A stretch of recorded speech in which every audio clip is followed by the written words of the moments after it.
Biblia explicada, un recorrido diario por las Sagradas Escrituras. Hoy tenemos la bendición del cielo para continuar un nuevo estudio. En esta oportunidad vamos a comenzar con la segunda carta del apóstol Pedro. Una carta que se ha objetado mucho su paternidad literaria. Hay quienes dicen que no es una carta que le pertenezca a Pedro por su estilo de lenguaje. Con nuestras Biblias abiertas, comenzamos con el versículo 1 y vemos de inmediato la descripción de la paternidad literaria. Simón Pedro, siervo y apóstol de Jesucristo, a los que habéis alcanzado por la justicia de nuestro Dios y Salvador Jesucristo, una fe igualmente preciosa que la nuestra. Aquí hay varias cosas interesantes. Primero, Pedro lo vemos con sus dos nombres, Simón Pedro. Hijo de Jonás, le faltó colocar, pero ya sabemos que hijo de Jonás, el mismo Pedro que estuvo con Jesús durante su ministerio terrenal. El mismo Pedro que dijo, Señor, yo no te negaré, pero lo negó 3 veces. Pero fue el mismo Pedro restaurado al cual se le dio la responsabilidad de guiar a la grey. Entonces aquí vemos cómo Pedro se describe como el siervo y apóstol, el enviado de Jesucristo. A los que han alcanzado por la justicia de nuestro Dios. Y se habla del tema de la justicia o de la justificación. Dios es justo. Las decisiones que Dios toma son las mejores. Él aplica justicia porque Él tiene una norma de justicia. Y esa norma de justicia son los 10 mandamientos. O sea, Él es el que revela su voluntad y sabe lo que es correcto para nuestra vida porque Él es el creador. Él es el justo. Entonces, por la justicia del Señor, nosotros hemos alcanzado la salvación. Porque se lo describe justo y se le describe salvador. Entonces, fíjate que aquí se menciona en el mismo nivel Jesucristo con el nombre Dios. Nuestro Dios y Salvador Jesucristo. Pedro está realzando la divinidad de Jesús. Hemos alcanzado una fe igualmente preciosa. Ustedes han alcanzado una fe igualmente preciosa que la nuestra. ¿Y qué es la fe? Es confianza. Fe es dependencia divina. Está el saludo característico de las epístolas, gracia y paz os sean multiplicadas en el conocimiento de Dios y nuestro Señor Jesucristo. Aquí se hace una división entre el Padre y el Hijo, pero en el primer versículo muestra a Jesús como Dios. Entonces aquí dice, sean multiplicadas la gracia y la paz en conocimiento de Dios. La única manera de alcanzar esa gracia y esa paz, la gracia es la obra del Señor en favor nuestro y la paz es la reconciliación, solamente se pueden lograr conectándonos con el Señor cada día. Cada vez que nosotros nos conectamos con el Señor a través de la oración y el estudio de su palabra, le conocemos más. Es como una relación de pareja. Entre más se comuniquen, más se conocen. Y entre más se conocen, más van a saber lo que le gusta a la otra persona. Entre más aprendemos del Señor y aprendemos a conocerle, sabremos exactamente lo que Dios le agrada y los planes que tiene para cada uno de nosotros. Versículo número 3. Como todas las cosas que pertenecen a la vida y a la piedad nos han sido dadas por su divino poder, todo lo recibimos del Señor. Todas las cosas pertenecen a la vida y a la piedad que han sido dadas por el divino poder, mediante el conocimiento de aquel que nos llamó por su gloria y excelencia. O sea, somos privilegiados prácticamente. Pero está diciendo, ustedes son privilegiados igual que nosotros. Los que vimos a Jesús y los que creen en Él y le aceptan como su Señor y Salvador, somos privilegiados. Conocemos la voluntad del Señor, conocemos la obra del Señor, conocemos la manera como Dios actúa. Y Él nos llamó a gloria. O sea que no solamente es justificarnos, ni siquiera solamente santificarnos, sino que el Señor quiere impartirnos su gloria para que estemos con Él y alcancemos la excelencia. El tema de la excelencia por lo general se utiliza en instituciones educativas. Pero el tema de la excelencia es el mejoramiento diario. Y el Señor quiere que seamos mejor cada día y que seamos semejantes a Él. En su forma de ser, en su carácter. Versículo número 4. Por medio de las cuales la gloria y la excelencia. Por medio de las cuales nos ha dado preciosas y grandísimas promesas. como el Señor nos justifica, nos santifica y nos quiere glorificar y quiere que seamos cada vez mejor, su promesa está siempre presente para cada uno de nosotros. De que en ese deseo que tiene de ayudarnos constantemente, ese deseo que tiene de estar guiando nuestra vida, Él se compromete en ser nuestra fortaleza. Para que por ellas, las promesas, llegaseis a ser participantes de la naturaleza divina. ¿Te das cuenta? ¿Te das cuenta que Dios quiere que seamos semejantes a Él? Que seamos participantes de la naturaleza divina. No es que vamos a ser dioses, pero vamos a alcanzar la excelencia. Vamos a ser perfectos, incorruptibles. El Señor nos dará eternidad. Habremos aprendido la lección. Es que nada más el hecho de haber sido creados a su imagen y semejanza ya es un privilegio. El hecho de que Dios se haya humanizado para pagar el precio del pecado de la humanidad ya es una bendición demasiado grande. Y que el Señor quiera que seamos participantes de la naturaleza divina. Mire, eso es el regalo supremo que Dios nos quiere dar por toda la eternidad. Entonces, ¿por qué no ser agradecidos? Entonces, por medio de esas promesas, hemos llegado a ser participantes de la naturaleza divina. Por supuesto, a través de Cristo, que es el que está sentado a la diestra del trono de la majestad. Eso nos insta, nos impulsa a ser obedientes y huir, según lo que el mismo Pedro dice, huir de la corrupción que hay en el mundo a causa de la concupiscencia. ¿Cuál concupiscencia? Huir de la corrupción. ¿Qué corrupción? Las promesas del Señor son incorruptibles, pero lo que nos está ofreciendo la sociedad actual, un mundo que se aleja de la voluntad del Señor, es corrupto. Corrupto quiere decir que se corrompe, que se daña, que se deteriora, que no tiene durabilidad, que es perjudicial. Entonces hay una corrupción en el mundo a causa de la concupiscencia. A veces se relaciona la palabra concupiscencia con temas morales, de sexualidad. Pero en realidad la concupiscencia va mucho más allá de eso. Va mucho más allá de la inmoralidad sexual. La concupiscencia va contra los malos deseos. Y los malos deseos son muchas cosas. Mira cómo lo dice en el griego. Vamos a colocar la palabra en griego del interlineal extraído de la página logoskalogos.com. Y aquí lo pongo en pantalla. Vamos a leerlo, mira. La palabra concupiscencia aparece al final del versículo.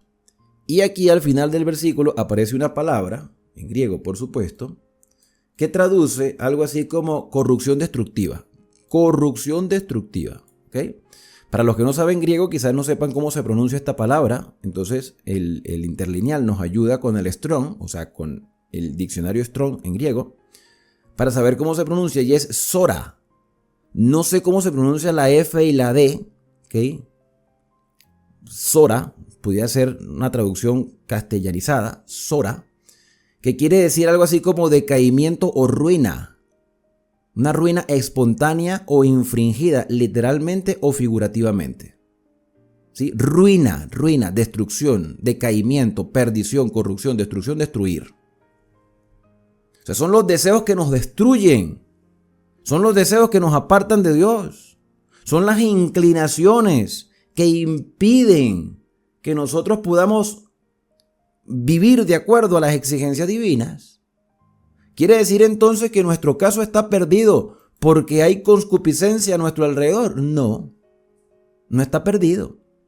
Porque el Señor bien le dijo a Jeremías, clama a mí y yo te responderé. O sea, el Señor sale en nuestro auxilio para enseñarnos cosas grandes y ocultas que no conocemos. Nos muestra la solución a nuestros problemas. Porque ahora vamos a ser participantes de la naturaleza divina por los méritos de Cristo. Esa es su promesa. Entonces ya sabemos que la concupiscencia son todas aquellas cosas, deseos que van a causar nuestra destrucción. Inclinaciones, gustos, vicios. ¿Ve? Eso es concupiscencia. Cuando uno va al diccionario, por ejemplo, si buscas un diccionario, vamos a encontrar que concupiscencia es el deseo de bienestar terreno, o sea, lograr quizás unos objetivos que me causen un bienestar momentáneo, apetito desordenado, no tiene una norma de vida, placeres deshonestos, o sea, cosas que pueden que nos gusten, pero nos hacen daño a nosotros y a quienes están a nuestro alrededor. Eso es concupiscencia. Yéndonos ahora al versículo número 5, encontramos que Pedro da un consejo. Ustedes también, poniendo toda diligencia por esto mismo, sabiendo las promesas del Señor, poniendo diligencia, añadan a vuestra fe, o sea, a la confianza, añádanle virtud. Y uno habla de virtud y se pregunta en realidad, ¿qué es la virtud? Se habla muchas veces de la mujer virtuosa o del hombre de virtud, pero ¿qué es virtud? Entonces, en el diccionario Strong que acabamos de utilizar para analizar un poquitico así por encima la palabra concupiscencia, que ya sabemos que es Sora, vamos a ver qué es virtud o cómo se presenta o cómo se puede traducir. Pongo de nuevo el diccionario, ya no el versículo 4, sino el versículo 5. Recuerden que esta es una página que ustedes la pueden conseguir en cualquier parte. Y me llamó mucho la atención cómo se pronuncia, ¿no? Aretes se le dice también a los zarcillos, los adornos que las mujeres utilizan en las orejas. Pero se pronuncia así, arete, pero es virtud. ¿Y qué es virtud? ¿Qué es arete? Bueno, se le puede decir excelencia, o sea, mejoramiento, propiamente hombría, valor, ya sea desde lo interno hasta lo externo. Entonces, a la fe, a esa confianza que tenemos en el Señor, a la fe le vamos a añadir virtud, y la virtud es excelencia, o sea, vamos a ir mejorando cada día. Va a haber un crecimiento constante. A esa virtud o excelencia hay que añadirle conocimiento porque nunca hemos alcanzado el conocimiento pleno. Seguimos aprendiendo todos los días. Todos los días se aprende algo nuevo. Todos los días. Y al conocimiento debemos añadirle dominio propio. Fíjate, fe. Fe es confianza. Virtud es mejoramiento, excelencia. Tenemos conocimiento y tenemos dominio propio. Esta palabra dominio propio también se le puede decir templanza o temperancia. Y la temperancia es el uso adecuado de las cosas que nos benefician y es el rechazo de todo aquello que nos perjudica. Por eso se llama dominio propio, porque yo tengo la propiedad, la autoridad, tengo la fuerza de voluntad para decir no a ciertas cosas. Y cosas que quizás no me gusten, pero me hacen bien, las acepto a mi vida. No me gustan porque quizás no esté acostumbrado a ellas, pero las acepto porque son para mi bienestar. Entonces, a la fe, virtud. A la virtud, conocimiento. Al conocimiento, dominio propio. Y al dominio propio, paciencia. Y paciencia no es una palabra nueva para quienes venimos haciendo este estudio sistemático. Sabemos que paciencia en griego es hupomoné. Y una traducción más correcta es perseverancia, constancia, resistencia o aguante. A la fe, virtud. A la virtud, conocimiento. Al conocimiento, dominio propio. Al dominio propio, paciencia o perseverancia, aguante, resistencia. Soporta la situación. Y tenemos que a la paciencia se le debe añadir piedad. Y la piedad es el bienestar para otro. O sea, yo prestar un servicio en beneficio de otra persona. Ser piadoso. A la piedad le añadimos afecto fraternal que tanto se necesita. Afecto fraternal, es decir, tener compasión por la persona a la cual estoy ayudando. Afecto fraternal y también respeto. Y a ese afecto fraternal, a ese amor fraternal o familiar, o que tiene que ver como una conexión de alguien que pertenece a nuestra familia, debemos añadirle amor. O sea, tratamos a los demás como si fueran parte de nuestra familia porque al final somos la familia humana. Y debe añadírsele el amor, se le debe adjudicar también el amor. ¿Y qué es el amor? Hay un capítulo en Corintios, 1 Corintios 13, que se le describe como el capítulo del amor. El amor es benigno, el amor todo lo espera, el amor todo lo sufre, el amor no tiene envidia, el amor no es hasta ansioso. Y cuando lleguemos a las cartas de Juan, vamos a ver que Dios es amor. El que no ama no ha conocido a Dios porque Dios es amor. En otras palabras, nosotros debemos tener una conexión constante con el Señor para que a nuestra fe se le añada virtud, a la virtud conocimiento, al conocimiento se le añada dominio propio, al dominio propio paciencia, a la paciencia afecto fraternal y bueno, todo lo que hemos venido viendo en estos versículos hasta llegar al amor. ¿Okay? Hasta llegar al amor. Y yo llegué a decir en una oportunidad que nosotros no tenemos amor, porque por naturaleza somos malos. El amor que nosotros manifestamos a nuestra pareja, a nuestros hijos, a nuestros padres, a nuestros hermanos, a nuestros amigos, ese amor que nosotros manifestamos hacia nuestros semejantes, es un amor que proviene de Dios. O sea, es la respuesta al amor divino. Dios nos ama, aceptamos ese amor y de ese amor compartimos con otras personas. Prácticamente Pedro le está diciendo a los hermanos, ustedes sean totalmente dependientes de Dios, ya que son privilegiados, porque si estas cosas están en ustedes y abundan, no os dejarán estar ociosos y sin fruto. O sea, no entrarán a desear cosas que les van a perjudicar. No van a perder el tiempo, no van a desperdiciar sus capacidades, no van a desperdiciar sus recursos, no van a estar ociosos y sin fruto en cuanto al conocimiento de nuestro Señor. Sabrán en quién han creído. Sabrán cuál es la voluntad del Señor porque lo conocen constantemente. Entonces, hoy en día uno ve hermanos o hermanas que están careciendo del conocimiento de la palabra de Dios, quizás porque se han conformado con lo que otros han dicho, pero no se han nutrido de la palabra. Y aquí hay una motivación a constantemente crecer para tener fruto de conocimiento. Y en este caso, el conocimiento de nuestro Señor Jesucristo, aceptándolo como Dios y Salvador. Pero el que no tiene estas cosas, o sea, estas características ya mencionadas, desde la fe hasta el amor, el que no tiene estas cosas tiene la vista muy corta. Esto es una manera muy elegante de decir. Es una persona conformista en el sentido de que no quiere mejorar. Es un flojo espiritual. Es una persona que no tiene interés en crecer. Es simplemente un cristiano denominacional o nominal. ¿Qué es un cristiano nominal?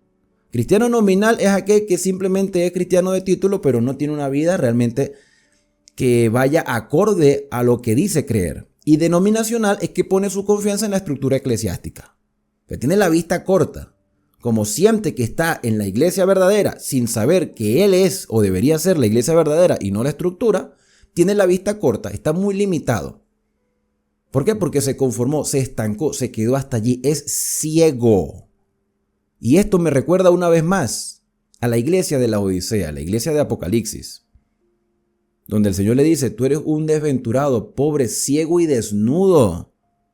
Pero tú dices, yo soy rico y me he enriquecido y de ninguna cosa tengo necesidad, pero yo te aconsejo que de mí compres oro refinado en fuego y unjas tus ojos con colirio para que puedas ver, porque eres ciego, un ciego espiritual, habiendo olvidado la purificación de sus antiguos pecados. Habiendo olvidado lo que el Señor hizo por nosotros en la cruz.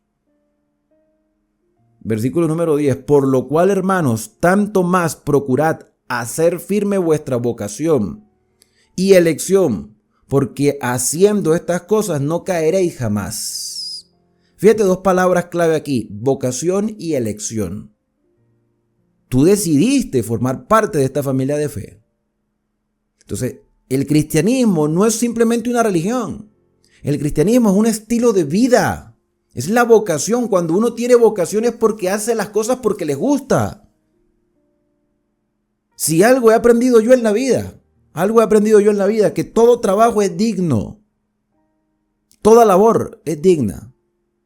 Hay personas que trabajan, pero no les gusta su trabajo. Lo hacen por necesidad. Pero hay gente que aman lo que hacen. Disfrutan lo que hacen. Y así le paguen poco, disfruta de lo que hace. Una de las cosas que yo más disfruto es la teología. No seré el mejor teólogo del mundo, de hecho. Soy simplemente un estudiante de la Biblia. pero amo la teología. Y cuando uno ama algo, lo hace porque le nace, no es una obligación, es un placer, es un bienestar. Entonces, Pedro dice, ¿cuál es tu vocación? Procura hacer firme vuestra vocación y elección. Tú elegiste eso para ti porque consideraste que era lo mejor. Porque haciendo estas cosas no caeréis jamás, haciendo la voluntad del Señor. Versículo número 11, porque de esta manera os será otorgada amplia y generosa entrada en el reino eterno de nuestro Señor y Salvador Jesucristo. Cuando tú sabes quién eres, sabes hacia dónde vas, sabes lo que el Señor ha hecho contigo, tú estás seguro y convencido de que Dios ha hecho todo por tu salvación y tiene una herencia para ti, que decíamos en la primera carta que es inmarcesible, incontaminada, incorruptible. Entonces vamos a tener entrada generosa al reino eterno otorgado por nuestro Señor, habiendo aceptado por fe todo lo que Él ha hecho por nosotros. Y soportamos las pruebas y mantenemos nuestra vocación y estamos seguros en quien hemos creído. Por esto, versículo 12, yo no os dejaré de recordaros siempre estas cosas. Siempre, siempre. Estas son, mira, decía un pastor cuando yo era muchacho, es la repetición de las repetideras. Es decir, el mensaje siempre será el mismo. La exhortación siempre será la misma. La exigencia siempre será la misma. Las bendiciones de Dios serán las mismas. Por eso es que Pablo decía, seamos todos de un mismo sentir, una misma fe, una misma esperanza, un mismo Señor. ¿Qué es lo que está pasando con nuestras iglesias el día de hoy? Vamos a ser sinceros, que cada quien presenta el tema que le conviene. Esa es la realidad. Pero hay algo, hermano, que es innegable, y eso innegable, lo que escrito está, Pedro lo describe, toda la revelación del Señor, todo el conocimiento del Señor, todas las exigencias divinas y todas sus promesas. Pedro lo resume en 2 palabras. Si le ponemos el artículo inicial, serían 3. ¿Y cómo lo describe Pedro? Lo describe como la verdad presente. Yo no dejaré de recordaros siempre estas cosas, aunque vosotros las sepáis y estéis confirmados en la verdad presente. La verdad presente. Si la verdad es presente, no tiene fecha de vencimiento. No dice la verdad futura o la verdad pasada, la verdad presente, la realidad, la veracidad de hoy. ¿Y cuál es la veracidad de hoy? ¿Cuál es la verdad presente? Número 1, que Jesús es Dios. Esa es la verdad presente. Que se hizo hombre para pagar el precio del pecado de toda la humanidad. Esa es la verdad presente. Que la salvación está al alcance de todos los seres humanos. Esa es la verdad presente. Que las exigencias de Dios están vigentes, reflejando su carácter y el fundamento de su gobierno universal a través de sus 10 mandamientos. Esa es la verdad presente. Que el sábado está vigente porque forma parte de los 10 mandamientos. Esa es la verdad presente. Que los muertos nada saben, pero resucitarán cuando Cristo venga y el Señor vendrá con voz de mando, con voz de arcángel y con trompeta de Dios. Esa es la verdad presente. Que habrá apostasía en la iglesia. También es la verdad presente. Esa es la realidad. Pero nosotros sabemos en quién hemos creído. Sabemos cuál es el mensaje porque hemos aprendido a conocer a nuestro Señor. Y cada día mejoramos y eso se ve en nuestra manera de vivir, en nuestro testimonio. Y Pedro dice, yo no voy a dejar de decir y confirmar la verdad presente. Versículo número 13. Pues tengo por justo, en tanto que estoy en este cuerpo, el despertaros con amonestación. Creo que es correcto, dice Pedro. Creo que es adecuado, creo que es justo que mientras yo esté vivo, que mientras haya aliento en mi cuerpo, que mientras tenga la capacidad de hablar, de ver, de escuchar y de palpar, creo que es justo que yo les despierte a ustedes constantemente con la verdad presente. Que les diga las cosas como son con amonestación. Creo que es lo correcto, creo que es lo justo, creo que es lo adecuado, creo que es lo que Dios quiere para nosotros. Que se nos diga las cosas, hermano. Hay una canción que dice más o menos algo así. A ver si recuerdo cómo es que decía. Es mejor una verdad que te haga llorar y no una mentira que te haga reír. Más o menos creo que era así como parafraseando. Una verdad que te haga llorar. ¿Por qué? Llorarás al momento, pero tomarás en cuenta la realidad. Pero una mentira que te haga reír, la risa pasa y la mentira hará mucho daño. Entonces, la verdad no nos hace llorar, nos hace reflexionar. Nos hace pensar en qué condición me encuentro en este momento. En qué punto de la historia me encuentro en este momento. ¿Cuánto falta para el retorno de nuestro Señor? ¿Qué está haciendo de mi vida precisamente el día de hoy? Es justo, es correcto que se les amoneste a ustedes para que despierten. Versículo 14, sabiendo que en breve debo abandonar el cuerpo. Aquí Pedro está diciendo, yo sé que en cualquier momento me voy a morir. Yo creo que la mayoría de nosotros sabemos cómo murió Pedro. Pedro murió crucificado de cabeza en Roma. Eso no aparece en la Biblia, aparece en los libros de historia, donde Pedro consideró que no era digno de morir de la misma manera que murió su Señor y pidió ser crucificado de cabeza. Eso es lo que dice la historia. Lo cierto es que Pedro sabía que en cualquier momento iba a morir y mientras él tuviera vida iba a seguir cumpliendo la responsabilidad que Dios le ha dado, sabiendo que en breve debe abandonar el cuerpo como nuestro Señor Jesucristo me ha declarado. Pedro sabía, mira, estaba consciente, Dios de alguna u otra manera le dijo, Pedro, ya llegó el tiempo. Y Pedro decía las cosas sabiendo en quién había creído. Versículo número 15. También yo procuraré con diligencia que después de mi partida, o sea, después de mi muerte, vosotros podáis en todo momento tener memoria de estas cosas. No se les olvide la verdad presente. No se les olvide sus deberes y los privilegios que Dios les ha dado. Porque no os hemos dado a conocer el poder y la venida de nuestro Señor Jesucristo siguiendo fábulas artificiosas. O sea, yo no vine aquí a entretener a nadie contándole historias. Aquí venimos a decir la verdad presente. Nuestro mensaje de la segunda venida del Señor Jesús es una realidad porque yo vi a Jesús. Yo estuve con Jesús, yo vi los milagros. 2 pescas milagrosas. Sí, yo cometí errores, decía Pedro quizás, ¿no? En sus testimonios personales. Yo cometí errores también, pero el Señor me dio una oportunidad y no la desaproveché y fui lleno del Espíritu Santo. Entonces, lo que yo les estoy contando no son fábulas. Y en cuanto a la venida del Señor, los ángeles nos aseveraron que Él vendría y nosotros lo vimos partir, ascender del cielo, ascender al cielo. El Señor vendrá. No estamos siguiendo fábulas artificiosas, sino como habiendo visto con nuestros propios ojos su majestad, pues cuando Él recibió del Padre honra y gloria y le fue enviada desde la magnífica gloria una voz que decía, este es mi Hijo amado en el cual me complazco, en el cual tengo complacencia, nosotros oímos esta voz enviada del cielo cuando estábamos con Él en el Monte Santo. Claro, Pedro no estaba solo, estaba con él Juan y estaba Santiago, el hermano de Juan.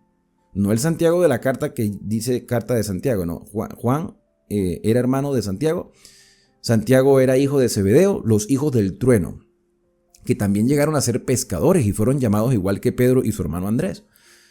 Entonces Pedro, Santiago y Juan fueron testigos de cosas como la transfiguración de Jesús en una montaña que no sabemos cuál era su nombre, porque la Biblia no nos proporciona esos datos, pero Pedro lo llama el Monte Santo. ¿Por qué era santo ese monte? Porque Dios había manifestado su gloria en ese lugar. Pudiéramos llamar Monte Santo el Monte Sinaí, el Monte Sión, pero no era en ninguno de esos dos. Porque es que en sí el lugar lo santifica es el Señor, la presencia del Señor. Lo mismo ocurre con, y no es el tema, ¿no? No es el tema, y yo sé que a algunos quizás les incomoda, pero tengo que decirlo. Tengo que decirlo porque es la verdad presente. Es con respecto al tema del tiempo, ¿no? Uno dice, no, es que todos los días son de Dios. Es verdad, Todos los días son de Dios. Todos los días adoramos a Dios, todos los días agradecemos a Dios, todos los días debemos respetarle y recordarle y vivir para Él. Todos los días son de Dios. Todos los días son santos.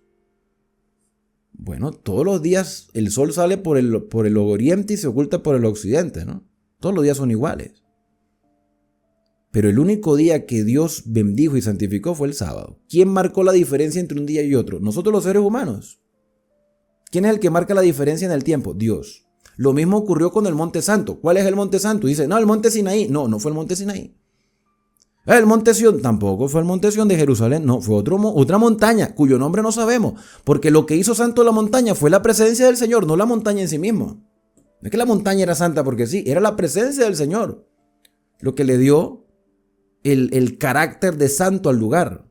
Como cuando Moisés encontró la zarza ardiendo. Mira, Moisés, quita el calzado de tus pies. Porque el lugar donde estás, santo es. Pero ¿qué es lo que hacía santo el lugar? La presencia de Dios.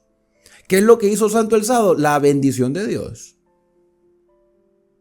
¿Quién es el que nos hace santos a los seres humanos? Dice, los santos en Jesucristo. Pues la obra transformadora del Espíritu Santo. Eso es lo que hace santo a una persona. Entonces, mis queridos hermanos, tenemos que Pedro, dice aquí, estábamos con él en el Monte Santo, haciendo referencia a Juan y a Santiago.